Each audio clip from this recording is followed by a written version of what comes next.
Hello everybody and welcome back to the Eco Posh for You YouTube channel. Today's video is brought to us courtesy of a listing in a Poshmark closet that I came across. And it says the following: worst experience with a seller on Poshmark. And if you'll notice, there is a screenshotted picture of the interaction that she had that was her worst experience. And it has the first person saying, "Aw, sweetie, I'm sorry I have a life and also accidentally sneezed on your shadows. Enjoy." Thanks for that comment. Can't wait to share it with Poshmark and all my followers. Enjoy your sneezes. And then she said back, "Don't forget Twitter and IG." So this is a big no-no for obvious reasons. I mean, she's probably kidding about sneezing on it. She probably did not sneeze on it.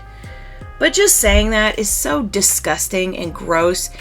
And honestly, if somebody told me they sneezed all over it, even though the reasonable part of me would feel like, okay, they're just saying that, they didn't really sneeze on it, part of me would be like, but what if they did?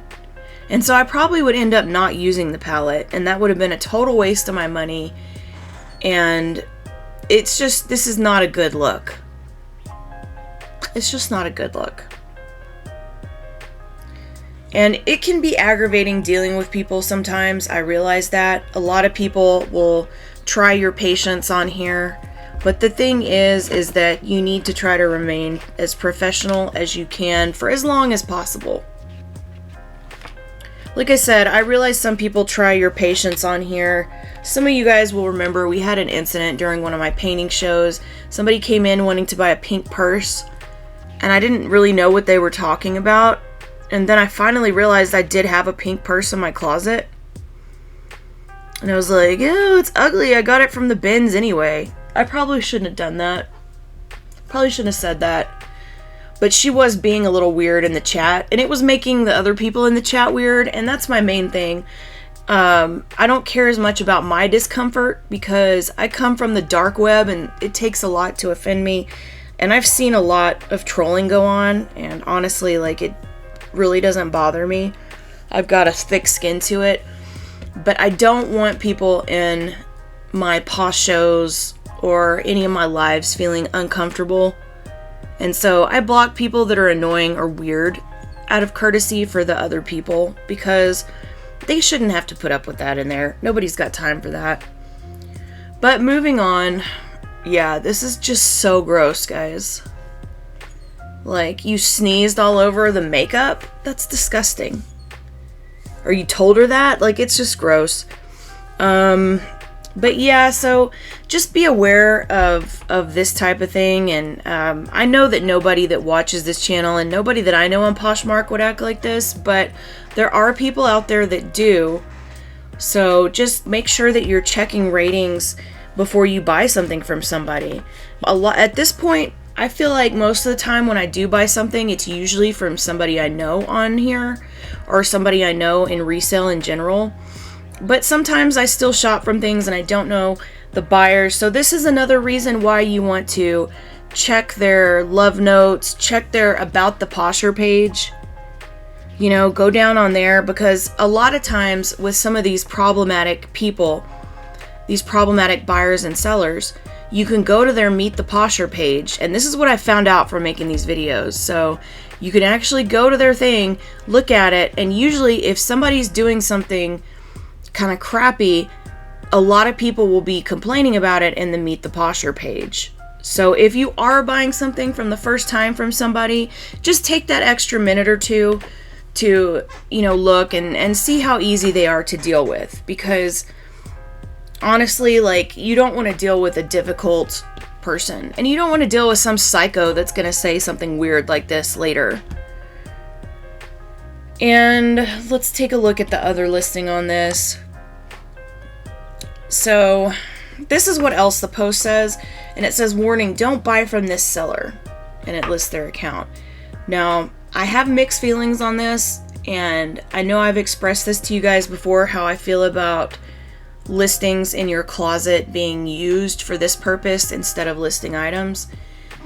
I'm not a big fan of it because I feel like it clutters up your closet and makes it look unprofessional and annoying when you've got like a bunch of memes and a bunch of like messages that you've typed out and put in the box.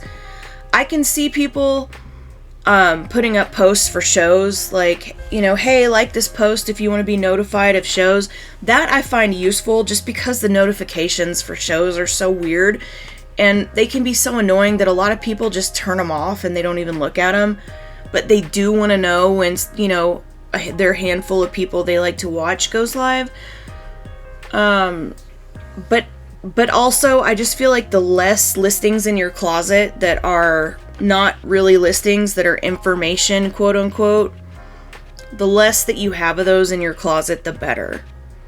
Because honestly, if I go to somebody's closet and I click on their closet and all I see is no lowball offers, warning, don't buy from this seller.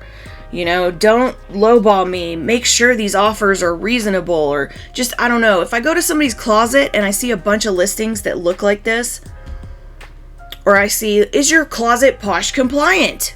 Make sure you're following all the guidelines, and just a bunch of information, like go put that on social media. Don't put all that clutter in your listings, because I can't tell what's for sale and what's, you know what I mean? Like I don't want to scroll down and hunt and scroll through your thing to seek out the items that are actually for sale in between all of this mess. So make sure if you have some of these things on your closet, I think it's fine to maybe post like no lowball offers once or do a little price chart or whatever, but don't have it all over your listings. It's too much. You know, because really just ignore the lowball offers.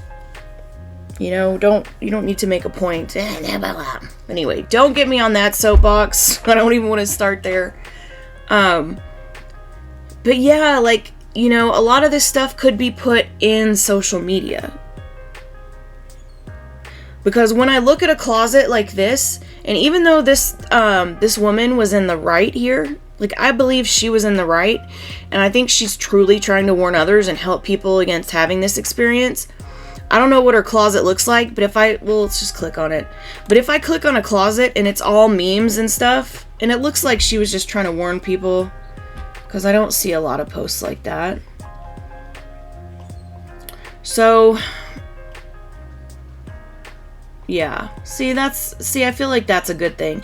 It's when you have the listings everywhere. And you can tell that this drives me crazy. But yeah, and not only that, like, I don't want to buy from anybody that's got a bunch of like, don't lowball me, warning, don't buy from this seller. Are you posh compliant? Like, if I see a bunch of that on somebody's page, I'm gonna be like, you know what? I can automatically tell this person is either a Karen or they're difficult. So let's get off of here. Because obviously they're so unprofessional, they don't realize that all this crap doesn't belong in their listings on their Poshmark. So they're probably going to be unprofessional in any transactions I have with them as well. Because if they don't know this is unprofessional and it should go on social media, they're not going to know how to do a return. They're not going to be professional if I have a problem with the item. They're not going to be professional about shipping it.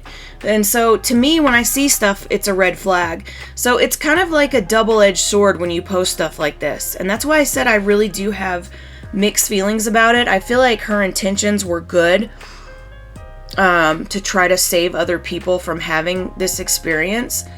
But at the same time, I do have mixed feelings about it. So just give it some thought and think about what you want your listings to look like. When somebody clicks on your closet, what do you want the first couple rows to look like? Do you want there to be a lot of crap in there, or do you want people just to be able to look at the clothes?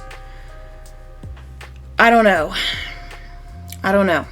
I go back and forth on it, but just some more food for thought. But I hope you guys have a wonderful day and you guys have lots of great sales.